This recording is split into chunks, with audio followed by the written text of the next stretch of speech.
Hello and welcome to Ibarak and Baroque's second series of Spotlight concerts. Back in March 2020, at the start of the first lockdown, we had an idea of showcasing an instrument or a group of instruments in a shorter Spotlight concert. These concerts are a chance to meet the musicians of Ibarak and Baroque and to see and hear the historical instruments that we perform on up close, as if you had the best seats in the house. Check out the Spotlight Concerts playlist on our YouTube channel, where you can catch up with all the concerts so far. For our second series, we're delving further to introduce you to other musicians in the ensemble over the coming weeks, as we shine a light on certain instruments, composers and styles. The concerts will always be on a Friday at 1 PM on our YouTube channel and Facebook page. Thank you so much for all the amazing support we've received throughout these challenging times to support the freelance musicians of Ibarak and Baroque. These Spotlight concerts are around 20 to 30 minutes in length, and we'd be really grateful if you feel able to do so, to give a small donation of £5 at the end of this concert. This donation will go towards supporting the musicians you have heard today, as well as helping to secure the future for Ibarak and Baroque. We're determined to carry on bringing exciting and interesting new content to you all at home. You can see more information about how to do this securely online on the screen now, or in the YouTube description or Facebook comments. Please do like, follow or subscribe to our social media pages, including YouTube, so you can find out first what we're up to next.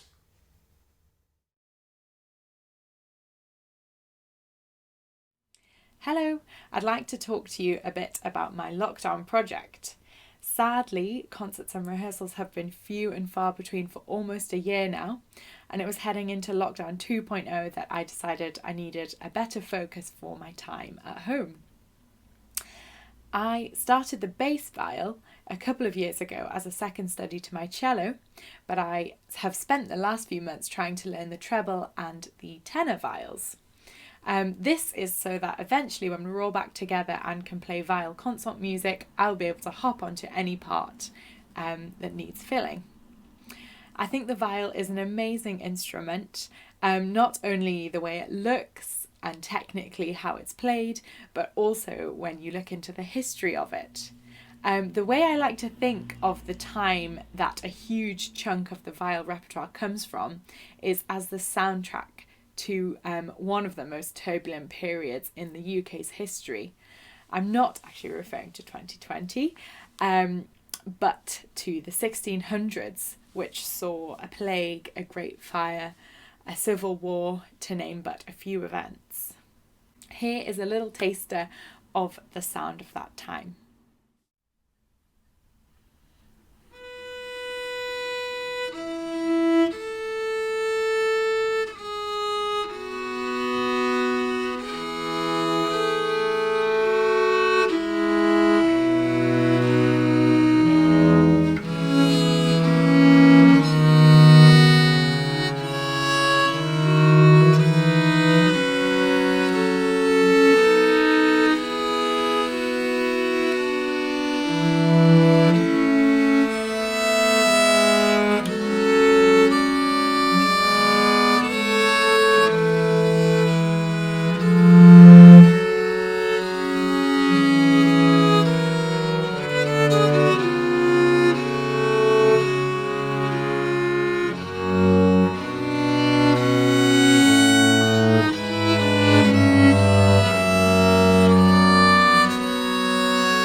So as well as that being one of my first forays into the world of multi-tracking, it is Purcell's Fantasia No. 2 for 3 viols, treble, tenor and bass. The first viol concerts documented come from the end of the 15th century in the courts of Mantua and Ferrara in Italy, but the viol was actually extremely popular across Europe for the whole of the 16th and 17th centuries, with affluent families having chests of viols at home for their own recreation. Diarist and MP Samuel Pepys wrote on the 4th of January 1659 that he'd spent an evening with friends playing cards and at the viols. Sadly, that Purcell Fantasia is amongst the last music that was written for viol consort before its modern revival, because the violin family was taking Europe by storm. Contrary to what you might assume, the violin and the viol families are completely separate species of string instrument. England was actually slightly late in catching up with the violin family craze due to the Civil War.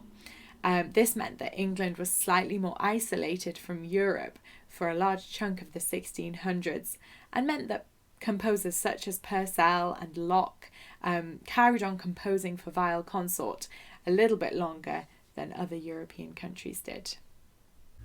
So here are all 3 viols: treble, tenor and bass. I'm going to start by talking a little bit about the treble vial. Now the treble vial, as you can see, has 6 strings and they span from a D to a D with varying intervals in between. At the top we've got D, and then we go down to an A, E, C, G, and then a D again at the bottom. Between the strings we have these frets on every viol, and the frets go up in semitones. I'm going to play one of my favourite folk tunes to demonstrate the variation in pitch range on each instrument. Although this song is not from the 1600s or any time around then, it feels appropriate to play a popular tune that quite a few people know, because a lot of the tunes that were written for viol consort, such as Dowland's Flow My Tears, were songs that everybody knew at the time, just with variations and in different arrangements. So this is Take Me Up the Tyne on treble viol.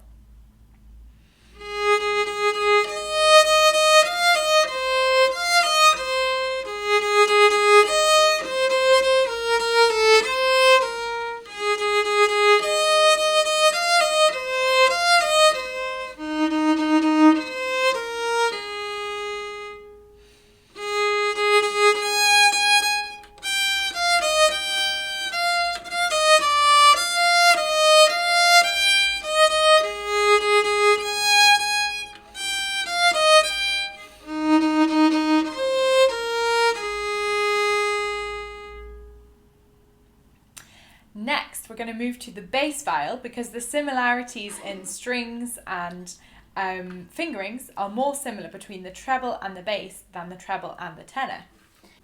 So the bass viol has exactly the same strings, just an octave lower, and some of them include this extra 7th bottom string, because the bass viol was actually more played as a solo instrument than the treble and the tenor.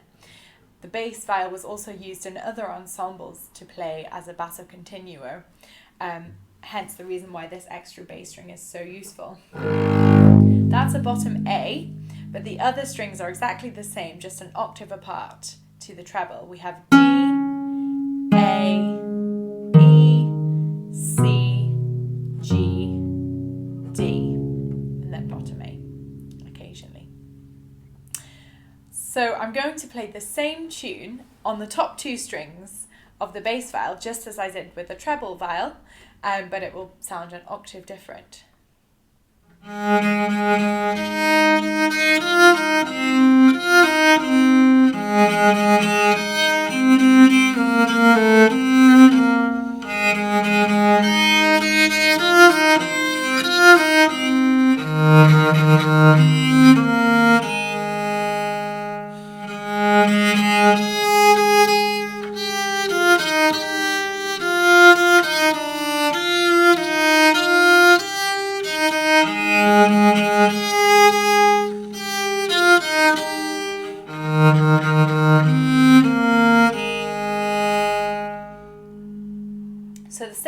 covering same strings, just bigger stretches.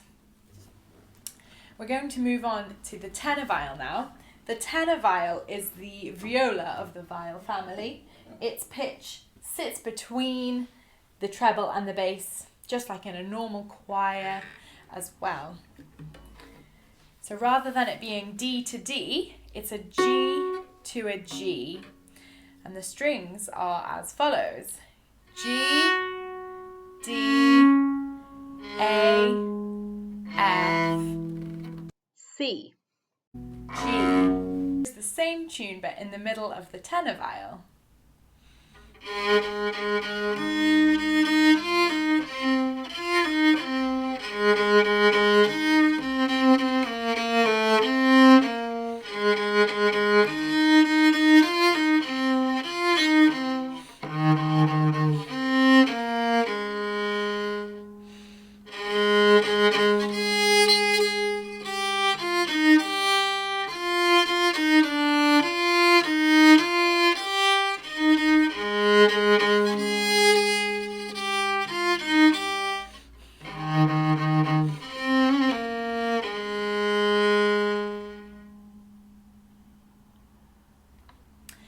Now, up until about the 1600s, the number of strings varied as the viol was reaching this standardized form of 6 or 7 strings. So you might see earlier paintings and earlier descriptions of viols with only having 4 or 5 strings.